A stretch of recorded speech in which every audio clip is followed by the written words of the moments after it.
வணக்கம் நண்பர்களே. இந்த வீடியோவில் சென்னையில் அமைந்திருக்கக்கூடிய ஸ்ரீ காளிகாம்பாள் திருக்கோவிலை பற்றி தான் பார்க்க போகிறோம். வாங்க பார்க்கலாம்.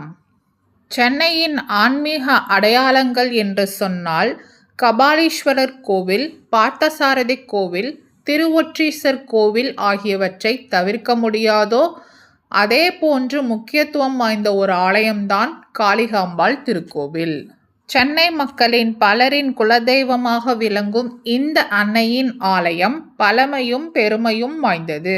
வாருங்கள் அந்த அன்னையின் ஆலயம் குறித்த தகவல்களை தெரிந்து கொள்வோம்.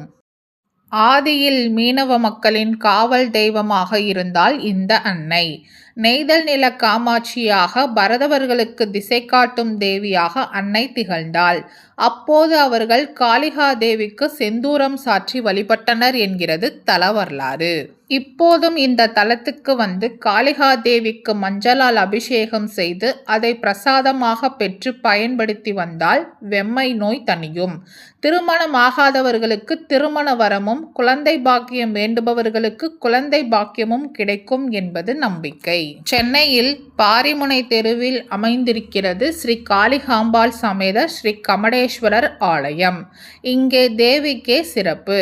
மந்திர ரூபிணியாக, மங்கள தேவியாக, மாமணி சக்தியாக, ஔஷத பொருளாக இங்கே காளிகாம்பாள் வீற்றிருக்கிறாள்.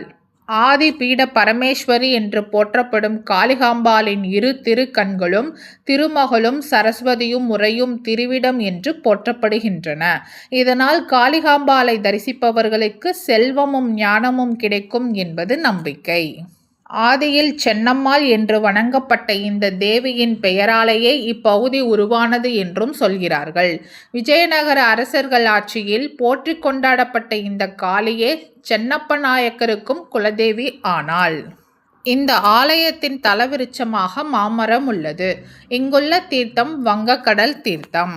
புராண காலத்தில் இந்திரன், குபேரன், வருணன், நாகலோக கன்னிகள், கடல் கன்னிகள் மற்றும் தேவலோக கன்னிகளும் அன்னை காளிகாம்பாளை வழிபட்டு பூர்வ ஜென்ம புண்ணியங்களை அடைந்தனர் என்கிறது தல வரலாறு. வீர பிரம்மேந்திரர் எனும் மகா ஞானி வழிபட்ட தேவி இவள் என்றும் சொல்கிறார்கள்.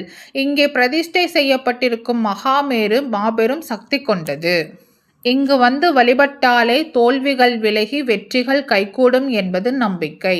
அந்நியரை வெற்றி கொள்ள போராடிய மராட்டிய வீர சிவாஜி இந்த அன்னையை வழிபட்டு அதன் பிறகே பல வெற்றிகள் பெற்றார் என்றும் சொல்கிறார்கள்.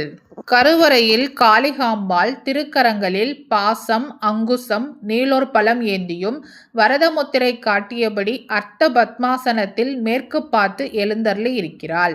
மகாலட்சுமி, சண்டிகேஸ்வரி, சரஸ்வதி, பிரம்ம வித்யாம்பிகை, வைஷ்ணவி, தாக்ஷாயினி என 6 சக்திகளும் அம்பிகையின் திருச்சுற்றில் அமைந்திருப்பது விசேஷம்.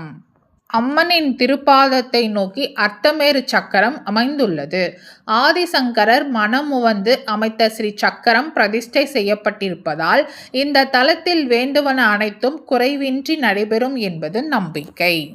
செவ்வாய்க்கிழமை மாலையில் ராகுகால வேளையில் காளிகாம்பாளை தரிசித்து தீபமேற்றி வழிபடுவதும், எலுமிச்சை மாலை சமர்ப்பித்து வழிபடுவதும் இங்கு விசேஷமாக நடைபெறுகிறது. இதனால் தீராத பிரச்சனைகள் தீரும், தெளிவான வாழ்க்கை உருவாகும் என்கிறார்கள்.